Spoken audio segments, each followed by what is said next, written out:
Ensign George Gay was 25 years old. He had a life vest, a rubber seat cushion, and a hole in his left leg where a Zero's bullet had gone through. For the next 14 hours, he floated alone in the middle of the Pacific Ocean and watched the greatest naval battle of the 20th century happen directly over his head. Every man he had eaten breakfast with that morning was dead.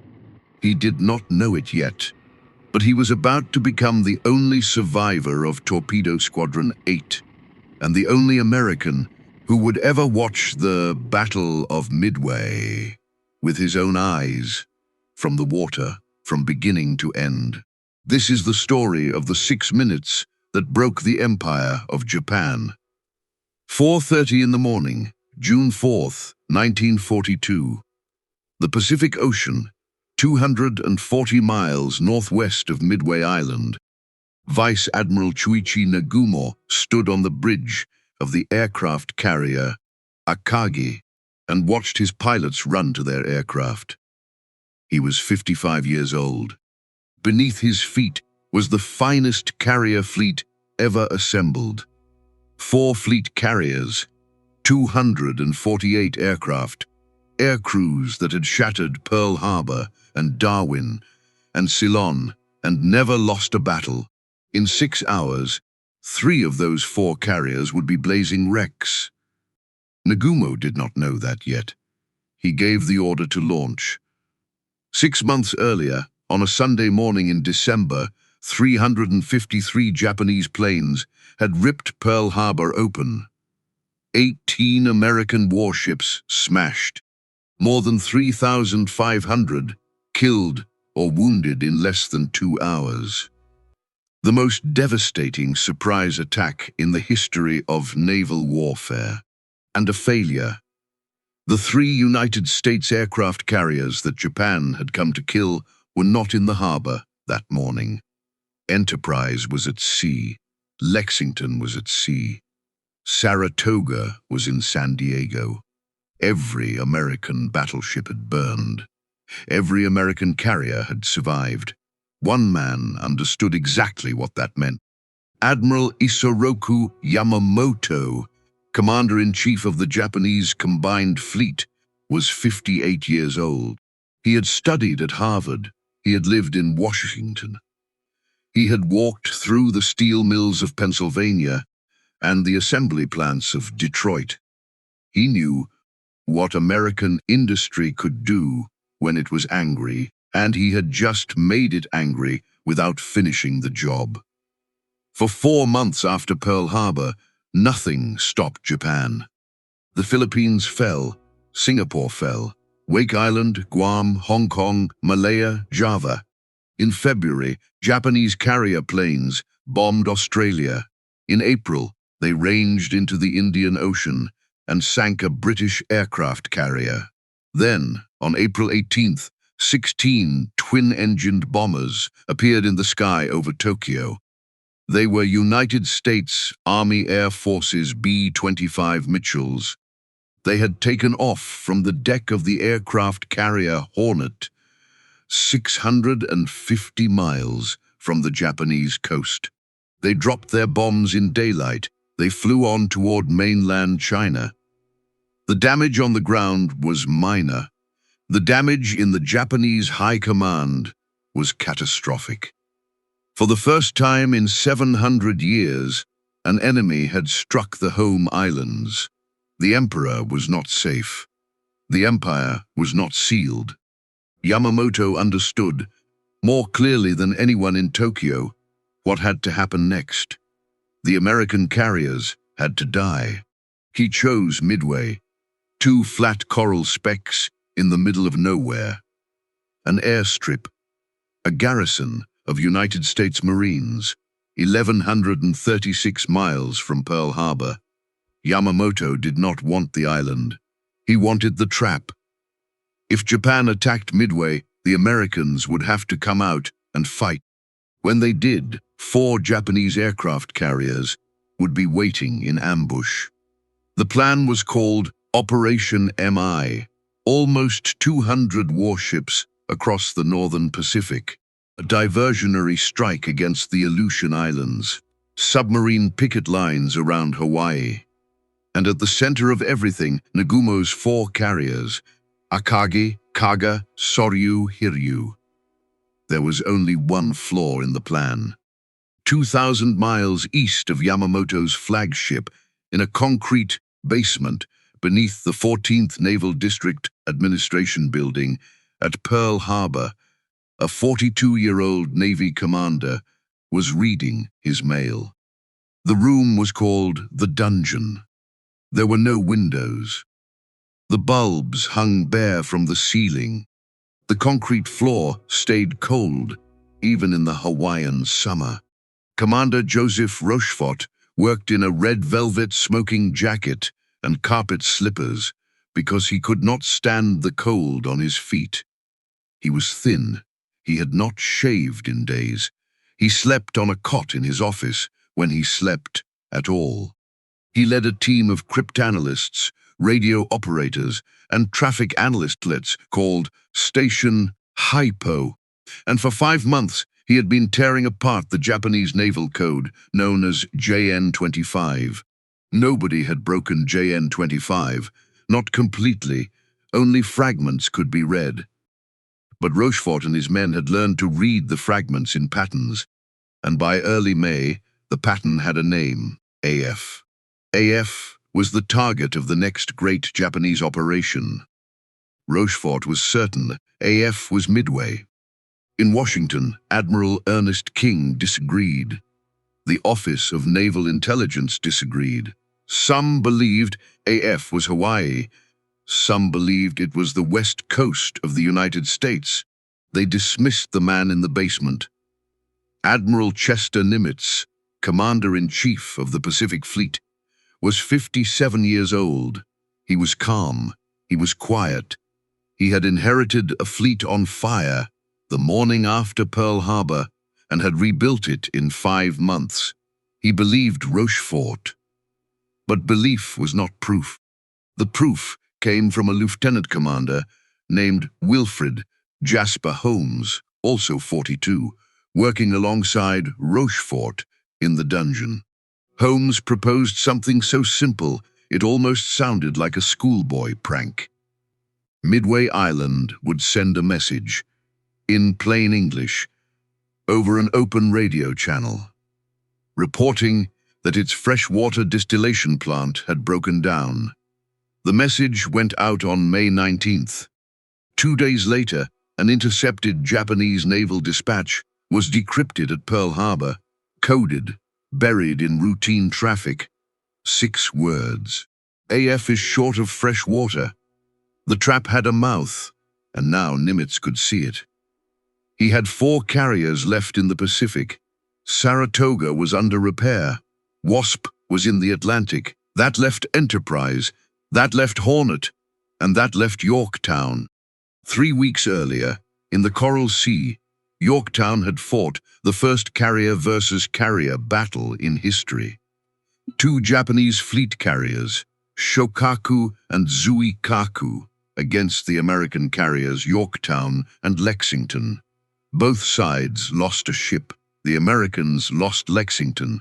The Japanese lost the light carrier Shoho. Both sides withdrew. The Japanese made a mistake. They believed Yorktown was dead. She was not dead. On the morning of May 27th, she limped into Pearl Harbor trailing an oil slick 10 miles long. Her flight deck was cratered. Her hangar deck was scorched black. Her boilers were half destroyed. The yard engineers walked her decks with clipboards and estimated 90 days to make her fit for battle. Nimitz gave them 72 hours. For 3 days and 3 nights, more than 1,400 civilian workers swarmed over Yorktown. Welders' torches burned around the clock. The dry dock lights never went out. Steel was cut and steel was laid. Wiring was ripped out and wiring was strung. Bulkheads were patched. Boilers were rebuilt. Aircraft were craned aboard, while the deck below them still glowed. Yorktown sailed on May 30th. Some of the dockyard workers were still on her. They had not finished. They rowed her to sea in overalls and welders' masks and were taken off by a homeward-bound destroyer with wrenches still in their hands. The Japanese did not know Yorktown was coming. The Japanese did not know that Shokaku and Zuikaku would not be with Nagumo. The Japanese did not know that Rochefort had read the code. 3 American aircraft carriers were already at sea, running dark, headed for a spot Nimitz had marked on the map 325 miles northeast of Midway. He had named it Point Luck.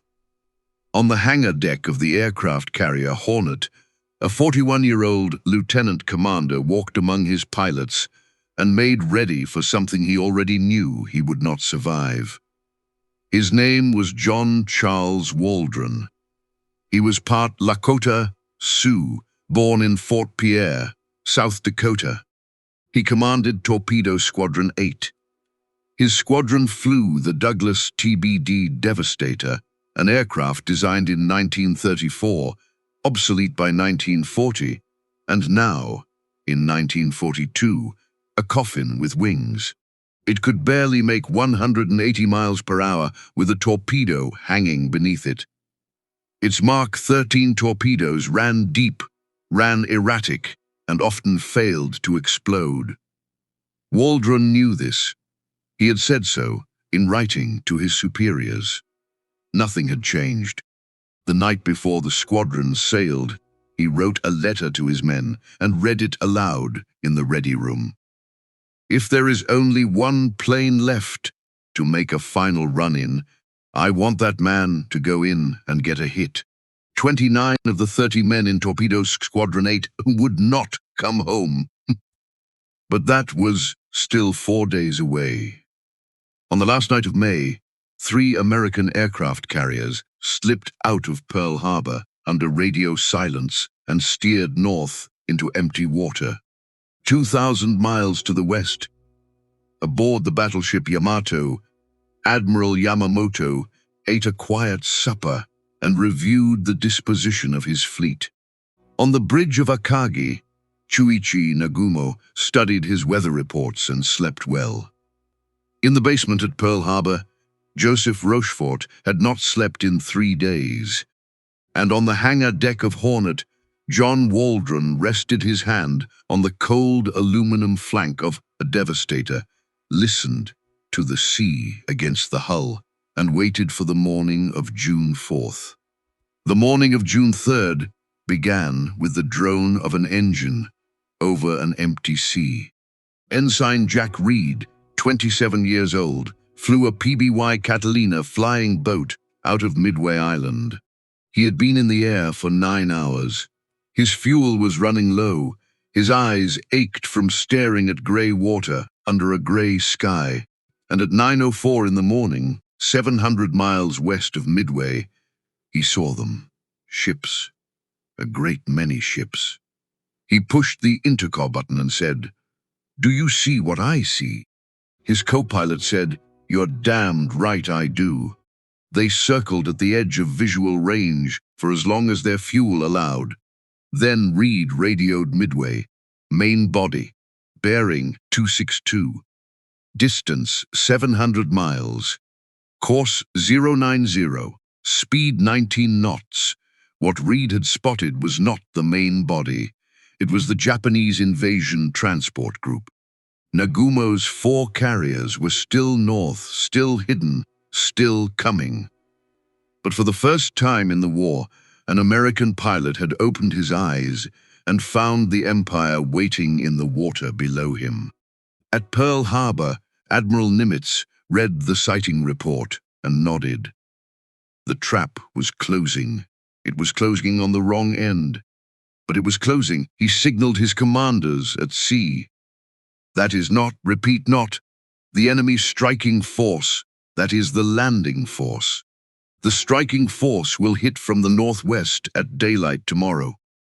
Aboard the Yorktown, Rear Admiral Frank Fletcher, 57 years old, read the signal. Aboard the Enterprise, Rear Admiral Raymond Spruance, 55, read it too. Both men understood.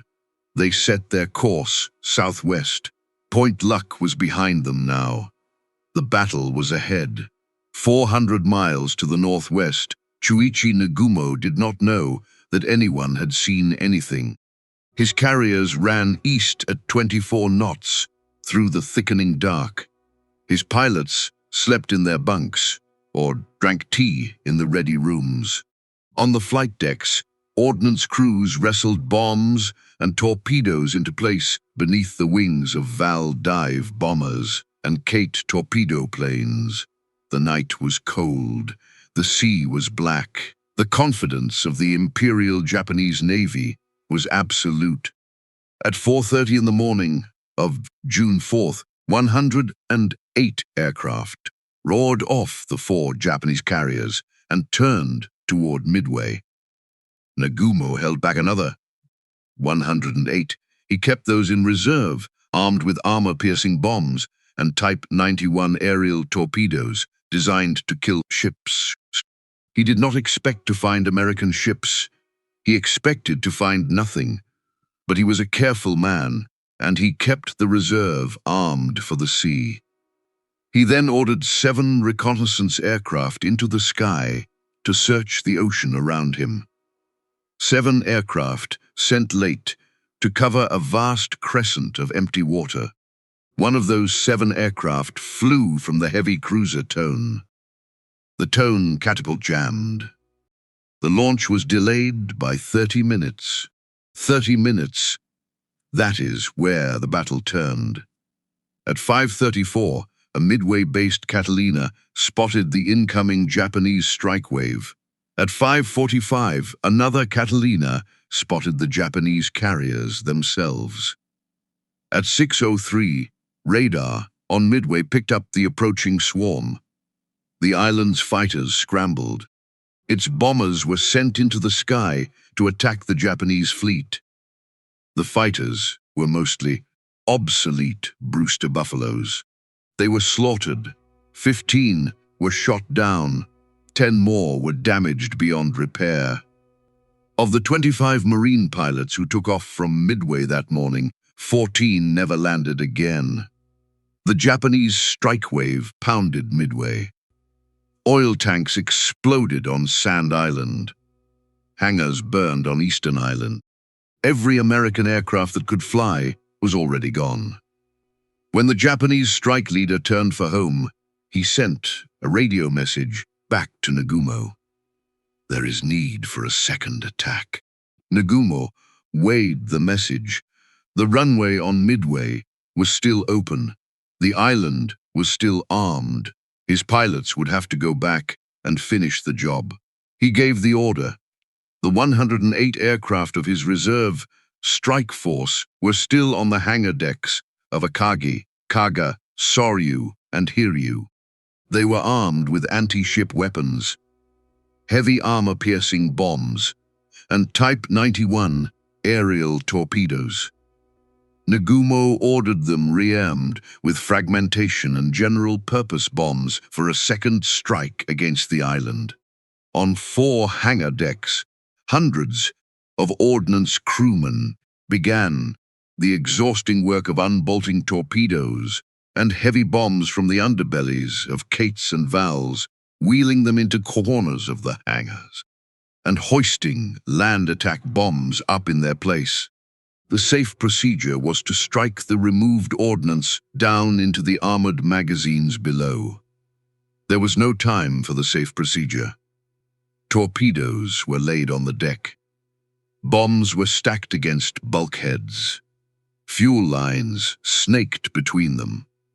Aircraft sat with their tanks half full and their bomb bays open.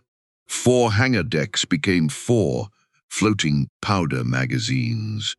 Then, the reconnaissance plane from the cruiser Tone finally reached its search line. At 7:28 in the morning, its pilot broke radio silence. Sight what appears to be 10 enemy surface ships in position bearing 10 degrees, distance 240 miles from Midway. Course 150, speed more than 20 knots. Nagumo read the message and his stomach turned to ice. 10 enemy ships, 240 miles away. Bearing that made no sense unless the Americans had been at sea for days, and no mention of carriers, no mention of the one thing he needed to know. He signaled the tone floatplane, advise ship types, 15. 15 minutes passed, then 20, then 30. At 8:09, the answer came. Enemy ships are 5 cruisers and 5 destroyers. Nagumo exhaled. Cruisers and destroyers were dangerous. Cruisers and destroyers were not what would sink his fleet. He returned to the second Midway strike. He ordered the rearming to continue. 20 minutes later, the tone pilot came back on the air. Enemy force accompanied by what appears to be one aircraft carrier. One aircraft carrier. Nagumo froze on the bridge of Akagi. His staff froze around him. Below in the hangars, ordnance men were still swapping bombs for the wrong target. Above the ocean, 108 American aircraft from Enterprise, Hornet, and Yorktown were already in the air and looking for him. Nagumo made a decision that would haunt Japan for 100 years. He reversed the rearming order.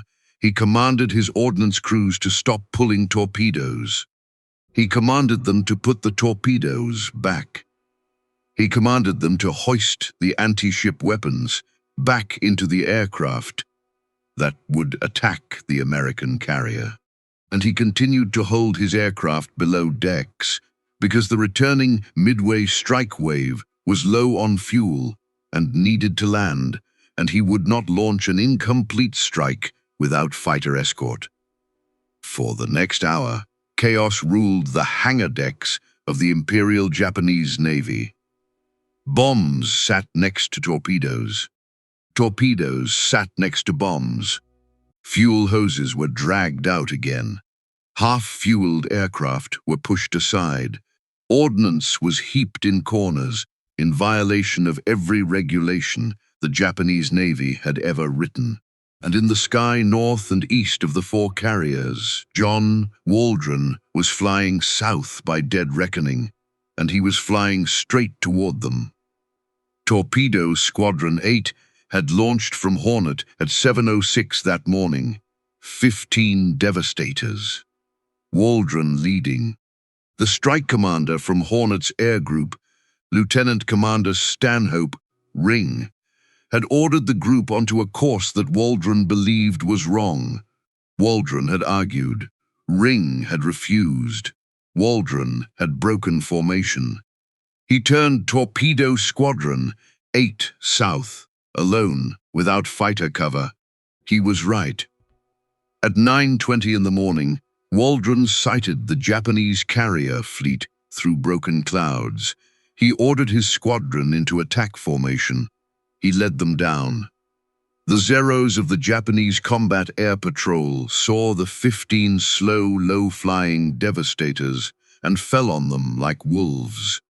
The first Devastator burst into flame at 4,000 feet. The second went into the sea before it could drop its torpedo. Then the third, then the fourth, then all of them. Not one American torpedo hit a Japanese ship. Not one Devastator returned. 29 of the 30 men in Torpedo Squadron 8 were killed. Only one survived. Ensign George Gay, 25 years old, was shot down after launching his torpedo.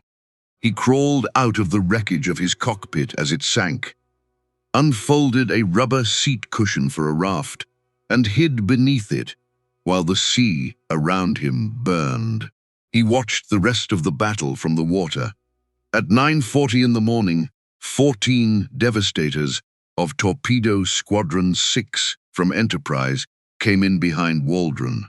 10 were shot down. At 10:15, 12 devastators of Torpedo Squadron, 3 from Yorktown, came in from the southeast. 10 of those were shot down as well. For 55 minutes, 3 American torpedo squadrons had bled out one by one over the same patch of ocean. Of 41 American torpedo planes that attacked the Japanese fleet that morning, 35 were destroyed. Not a single torpedo found its target. They died for nothing. They died for everything, because every Zero of the Japanese combat air patrol was now down at wave-top height, chasing torpedo planes. The sky at 20,000 feet above Nagumo's 4 carriers was empty, and 49 miles to the east, 33 SBD Dauntless dive bombers of Bombing Squadron 6 and Scouting Squadron 6 were running out of fuel. Their commander was Lieutenant Commander Wade McClusky. He was 40 years old. He was from Buffalo, New York. He led the Enterprise Air Group. He had been searching the ocean for 2 hours for a Japanese fleet that was supposed to be exactly where it wasn't. His fuel gauges were failing him. His pilots were checking their tanks. If he did not find the enemy in the next few minutes, he would have to turn back. If he turned back, the day was lost. He looked down at the ocean, and he saw a single Japanese destroyer, alone, running northeast at flank speed, throwing a long white wake across the blue. He did not know it was the Arashi. He did not know she had been dropping depth charges on the American submarine Nautilus. He did not know she was hurrying to catch up with the main fleet. He guessed. He followed her wake. At 10:05 in the morning of June 4th, 1942, Wade McClusky's dive bombers reached the end of the wake and looked down at what lay beneath the clouds. 4 aircraft carriers, 2 fleet destroyers, 2 battleships, a ring of cruisers, every one of them turned into the wind, every one of them helpless from above. And in the same minute, from the southeast, 17 Dauntlesses of Bombing Squadron 3 from Yorktown, led by Lieutenant Commander Maxwell Leslie, 39 years old, arrived at exactly the same altitude, over exactly the same target, from exactly the opposite direction. By pure accident of geometry, 2 American strike groups had arrived simultaneously, unnoticed 20,000 feet above 4 Japanese aircraft carriers whose fighters were still down on the deck killing torpedo planes. McClusky spoke into his radio. Attack! 2 enemy carriers. He rolled his Dauntless onto its back and pushed it into a dive. The time was 10:22 in the morning. For 6 minutes, the Pacific War would hang in the air with him. 10:22 in the morning. Wade McClusky rolled the Enterprise Air Group into its dive and gave an order that almost lost the battle. He was looking down at 2 Japanese aircraft carriers directly beneath him. Kaga to the south, Akagi to the north. Doctrine said, the leader takes the far carrier, the trailing squadron takes the near one. McClusky said the opposite. He ordered both Bombing 6 and Scouting 6 to attack the same ship. He ordered them all onto Kaga. Akagi, the flagship of the entire Kido Butai, was about to be left alone. In the sky above Bombing 6, Lieutenant Richard Best, 32 years old, heard McClusky's order and knew instantly that it was wrong. Best was already committed to his dive. His wingmen were on him. Behind and above, Scouting 6 was already rolling in on Kaga. If everyone attacked Kaga, Akagi would escape untouched, launch her reserve strike, and finish Yorktown before sundown. Best pulled his Dauntless out of its dive at 10,000 feet. He was the only man in the American Air Group who did it. His wingmen followed him because he was their leader. 2 other pilots followed him because they trusted him. That was it. 3 SBD Dauntless dive bombers out of 33 broke off from Kaga and turned toward Akagi. 3 planes to kill a flagship. At 10:24, the first bomb hit Kaga. It struck her flight deck aft, punched through into the hangar, and detonated among the parked aircraft still being rearmed. The second bomb hit near the forward elevator. The third exploded in the middle of the flight deck amid a cluster of fully fueled planes. The fourth bomb slammed into the bridge and killed the captain, the executive officer, and every man on the command deck. Kaga became a torch. At 10:25, Richard Best released his bomb on Akagi, a single 1,000-pound bomb. It struck the aft edge of the amidships elevator. It fell through into the upper hangar deck, and it exploded in a compartment stacked chin-high with unstowed torpedoes, unstowed bombs, and half-fueled aircraft. The hangar of Akagi did not simply catch fire, it detonated. Chuichi Nagumo was on the bridge. His staff pulled him out through a window. He climbed hand over hand down a rope onto the deck of a light cruiser. He watched his flagship burn from a mile away and said almost nothing for the rest of the morning. At 10:26, 17 Dauntlesses of Bombing Squadron 3 from Yorktown arrived over Soryu from the opposite quarter. Lieutenant Commander Maxwell Leslie led them down. 3 bombs struck Soryu in 20 seconds. 1 tore open her forward flight deck. 1 burst inside the hangar. 1 went off in the engineering spaces. Soryu's boilers ruptured. Her power died. Her fires spread faster than her damage control parties could reach them. 6 minutes. From 10:22 to 10:28. 3 Japanese fleet carriers on fire. The most experienced carrier strike force in the world crippled beyond repair. And the Japanese Empire, which had ruled the Pacific for 6 months, was already dead. It just did not know it yet. 1 Japanese carrier remained, Hiryu. Her commander was Rear Admiral Tamon Yamaguchi, 49 years old. Yamaguchi was the finest carrier tactician the Imperial Japanese Navy had produced. He had studied at Princeton University from 1921 to 1923. He had served as Assistant Naval Attaché in Washington. He understood carrier warfare in a way that Nagumo never had. And he understood, watching the smoke rise from 3 of the 4 ships in his command, that if Hiryu did not strike back within the hour, everything was lost. At 10:57 in the morning, 18 Val dive bombers and 6 Zero fighters roared off Hiryu's flight deck under the command of Lieutenant Michio Kobayashi. Yorktown detected them on radar at 11:59. Combat Air Patrol Wildcats climbed to meet them. The Zeros closed in. In a swirling fight above the fleet, Wildcats and Zeros tore into each other while the 18 Vals broke through and dove on Yorktown. Anti-aircraft fire from the Yorktown screen ripped 7 Vals apart before they could release. 3 bombs got through. The first bomb hit Yorktown's flight deck near number 2 elevator and punched a hole into the hangar. The second penetrated the smokestack and knocked out 5 of Yorktown's 6 boilers. The third exploded 4 decks down near the forward gasoline storage. Fires bloomed in the interior.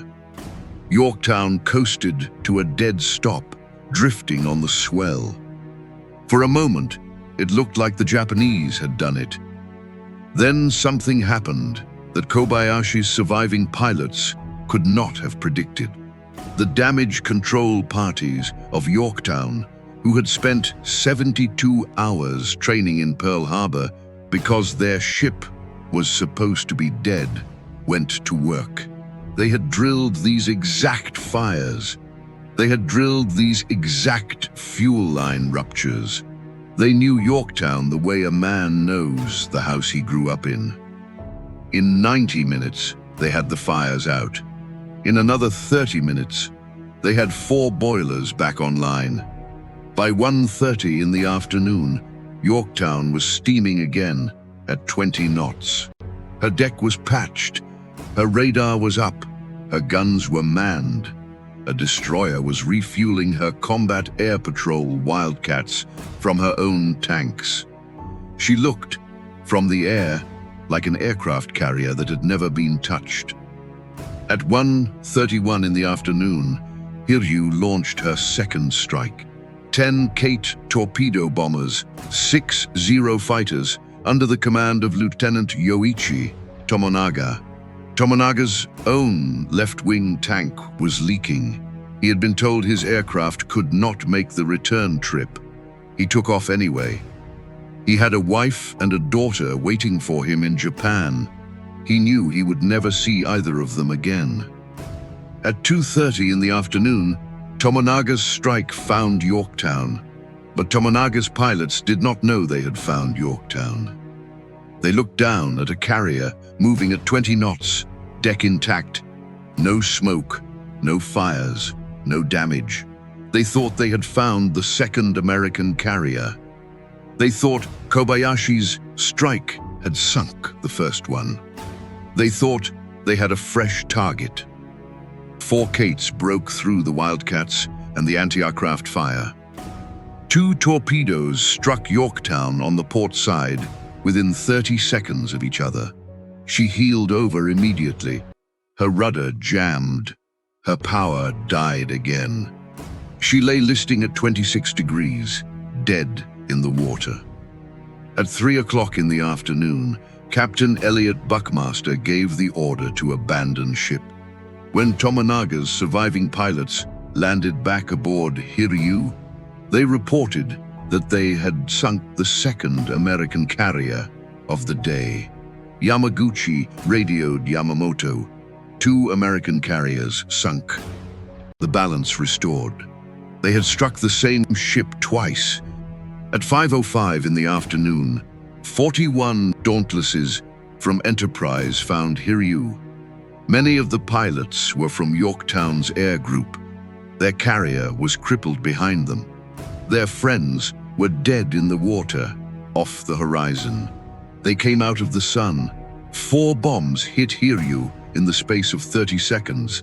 Her forward elevator blew clear off its hinges and slammed against the bridge. Her hangar exploded. Her flight deck became a pit of fire. By nightfall, Hiryu was drifting, burning from bow to stern, and Yamaguchi knew the fight was over.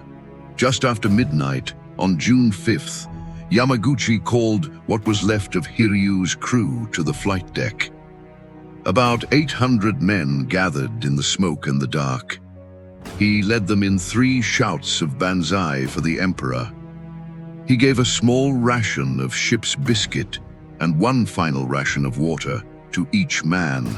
He took off his admiral's cap and handed it to his flag lieutenant. He asked him to carry it home to his family.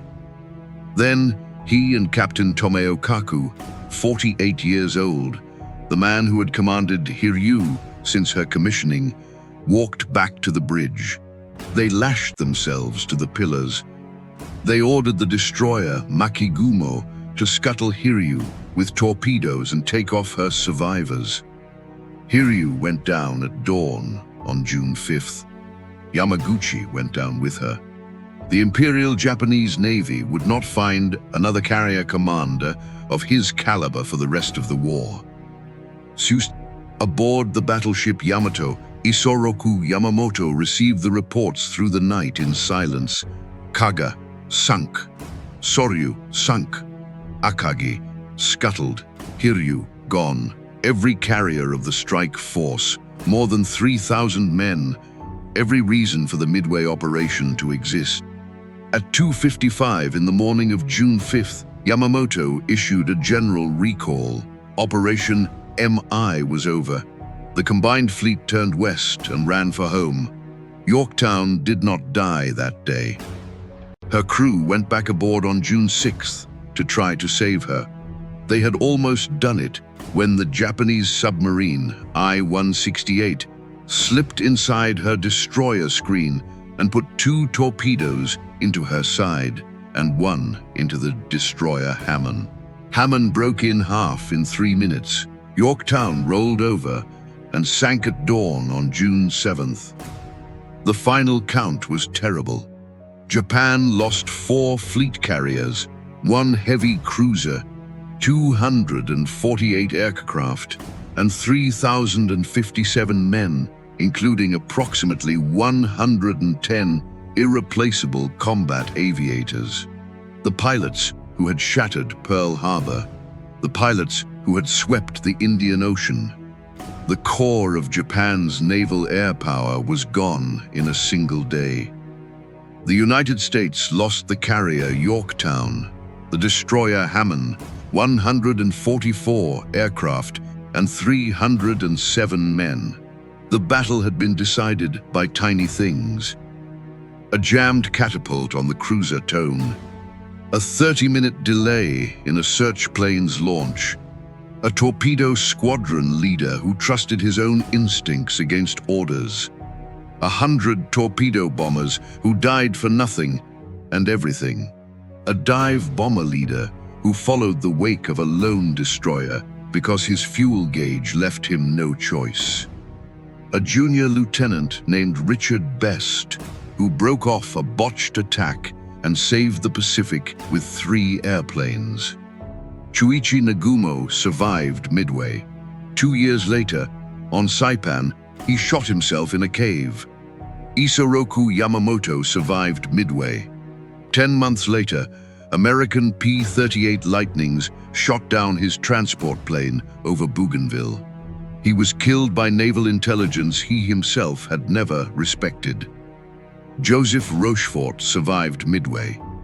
Washington, embarrassed that a man in a basement had been right when they had been wrong, transferred him out of intelligence work and sent him to command a floating dry dock in San Francisco. He was not decorated for Midway during his lifetime. He received the Presidential Medal of Freedom posthumously in 1986. John Waldron did not survive Midway. Neither did 28 of his men. George Gay, the sole survivor of Torpedo Squadron 8, was picked up by a Catalina the next day. He lived until 1994. Wade McClusky lived until 1976. Richard Best flew one more mission on the afternoon of June 4th, activated a latent case of tuberculosis from a faulty oxygen system, and never flew for the Navy again. He was 32 years old at Midway. He died in 2001. For the rest of the war, Japan built new carriers, trained new pilots, launched new operations. None of it mattered. The men who could have led those carriers were gone. The pilots who could have trained those pilots were gone. The industrial gap between the United States and Japan was never going to close. And after June 4th, 1942, there was no longer any Japanese naval force capable of forcing the Americans back. 6 minutes. 6 minutes on a sunny morning in the middle of the Pacific Ocean. 3 Japanese carriers turned into scrap. A 4th destroyed by nightfall. An empire that had ruled from Hawaii to Ceylon, suddenly bleeding out from a wound it could not close. The men who won it did not think they had won anything at the time. They thought they had lost. They thought they had failed. They thought their friends had died for nothing. They were wrong. They were the men who broke the empire of the sun.